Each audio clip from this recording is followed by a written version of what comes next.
people use the hustle in the wrong way. I think when they say hustle, they mean effort. Like, well, that's not what I mean. When I think of hustle, I think of a thinking person who is outwitting some kind of system, some type of system, not someone who is effort and energy to produce an outcome. To me, that's not hustle. That's called a good work ethic.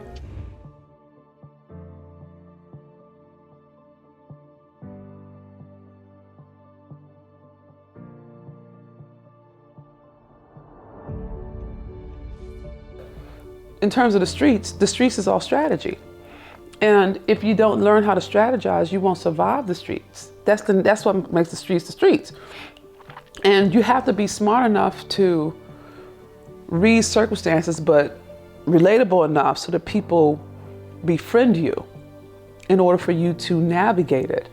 And I got good at both. And I also got very good at making myself useful. In terms of hustle, I don't think of hustle as working hard. I think that's silly. I think you can work hard and never hustle a day in your life. I'm masterful at strategy. And my strategy doesn't look like strategy. That's what makes it masterful. That's the game. If someone can see that you are moving them, influencing them, impacting them, then that's not strategy. Okay, it's sort of like marketing. Good marketing doesn't feel like marketing at all. It feels like it's your idea. That's when you know it worked. You know? Your results, actions, and manifestations correlate. Everybody say correlate. To your internal state. Simply put, you will never out-earn your self-image. Let me show you what I mean. Bam. Here's where it gets good, ladies. So survival-based self-image sabotage. What got you here won't get you there. Any independent women in the room, holler at your girl if you're independent.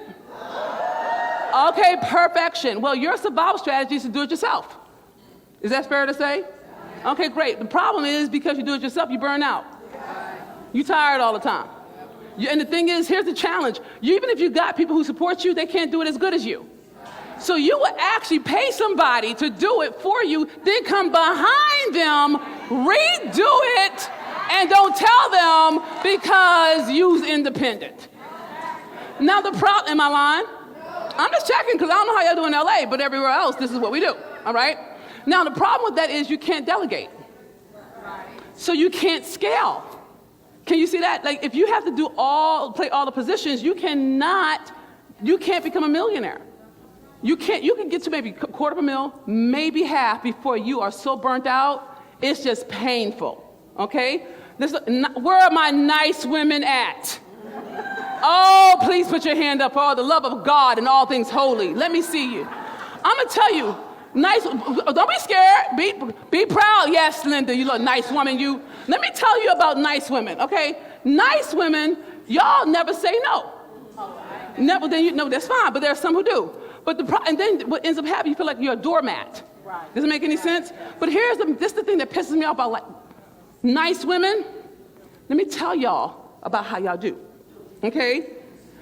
You will smile in my face. Tell me it's okay. I believe you because you being nice, and then you will poison my fucking tea while you smile at me. Am I lying? You know that shit's real. Will poison my tea and say, bless your heart. Are you okay? Do you need some help? Let me pat your forehead for you. Nice women. Am I wrong? No, I know I'm not because y'all some vicious motherfuckers. I hate it. I hate it. It is annoying to me that nice women won't tell you the truth. And then you get resentful on the hush. It goes underground.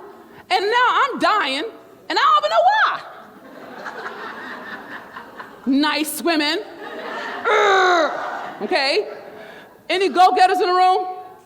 Go-getters. People, okay, oh, perfect. Okay, fine. Go-getters, you're never satisfied.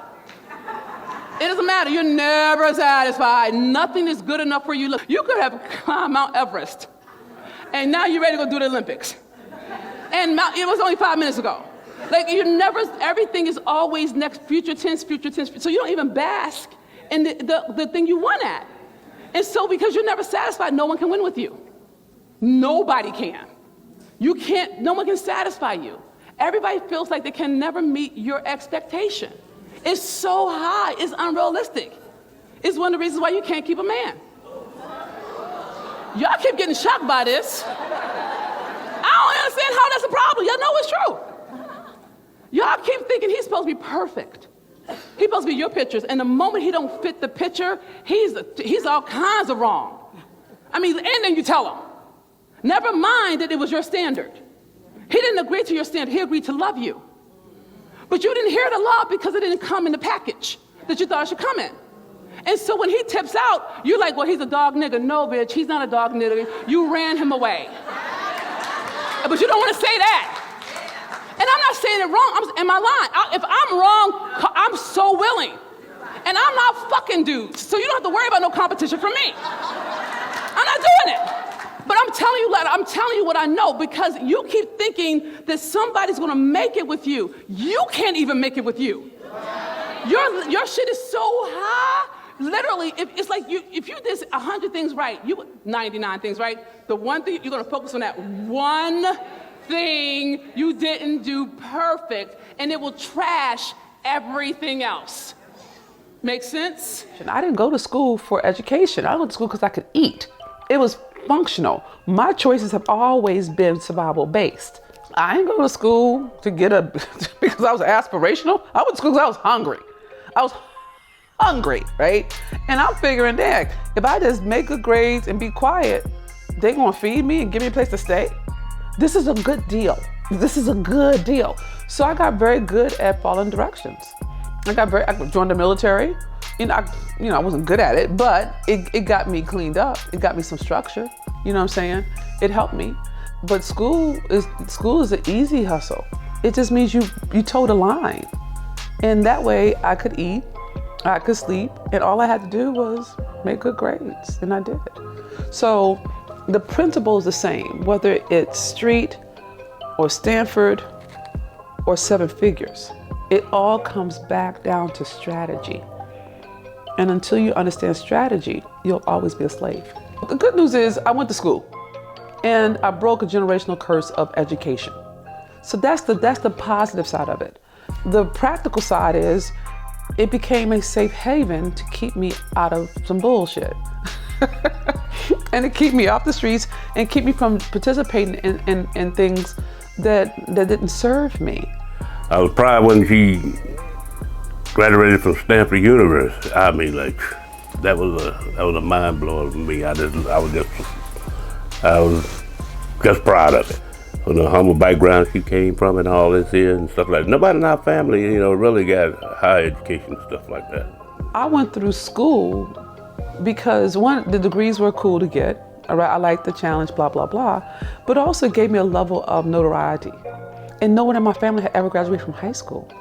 So it made me feel important. I felt like I was somebody. But it's about an energetic. It's not about a go get it. And I don't know how else to say that to y'all. My prayer is that it lands. But I don't have to go do something. Literally don't have to do shit. All right? But my point is, you're working too hard, ladies. That's all I'm trying to say. So I'm very good at teaching primarily, and I say primarily because I have a really deep Rolodex. And I tend to work with people who have beautiful hearts of all races and persuasions. I teach primarily purpose-driven. Holla at you if you're purpose-driven. That was so weak. Holla, yes? Okay, great. Okay, high achieving, yes? And high achieving could be that you had a baby and they didn't go to jail or get dead. It still counts, so don't get seduced by degrees. High achieving doesn't have to look a certain way. Education is bad for business. And it sounds crazy to say that, but if you think it through, it's not. I have 4 degrees, okay? I was in school for 13 years. The way education works is that in order to be successful in education, you have to do certain things. You have to memorize some shit. You gotta do what the teacher tells you to do. You gotta follow direction, learn how to placate your professors to get them to sign things. To get your grade average up. And I don't mean anything shady, I mean really it's a people thing, right? Well, those behaviors that get you through an education, from elementary school all the way through to a PhD, are all behaviors that are counterproductive for you as an entrepreneur, as a business person. Here's why. As a business, you want to stand out. You want to cause some waves. You want to go start some riots. You don't want to do that in education. That's a bad thing. They label you as a troubled child. If you're disruptive, well, you need to be disruptive if you're going to make your own paper. If you're in the educational system, you learn how to acquiesce, okay? If you're a business owner, you have to be a leader. You gotta lead, and you gotta be willing to take the hit and the fall, even if it's not your fault. I think Obama did it best. When the Senate and the House was being awful to him during his term, he never blamed them. He always related to himself as a leader, all right?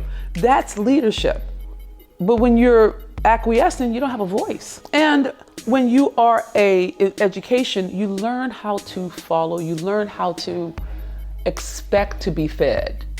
You see what I'm saying? It's sort of like a baby bird. And you know how baby birds, they wait for their mama bird to put the food in their mouth and then they get to chew it?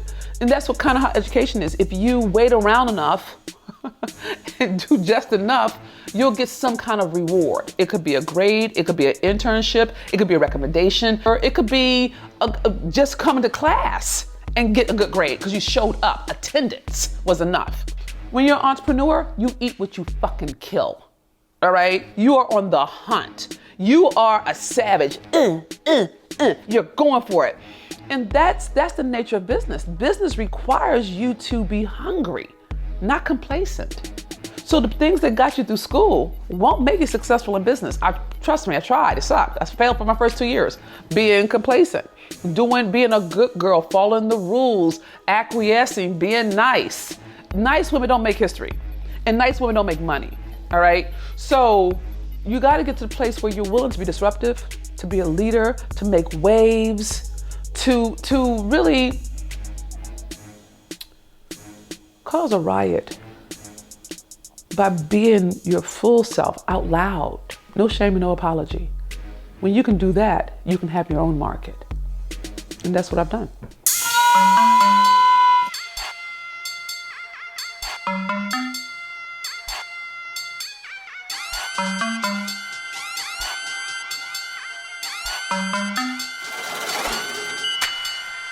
Even though I'm a hot mess, you know you want this hotness. Even though I'm a hot mess, you know you want this hotness. Even though I'm a hot mess, you know you want this hotness. You know you want this hotness. You know you want this hotness.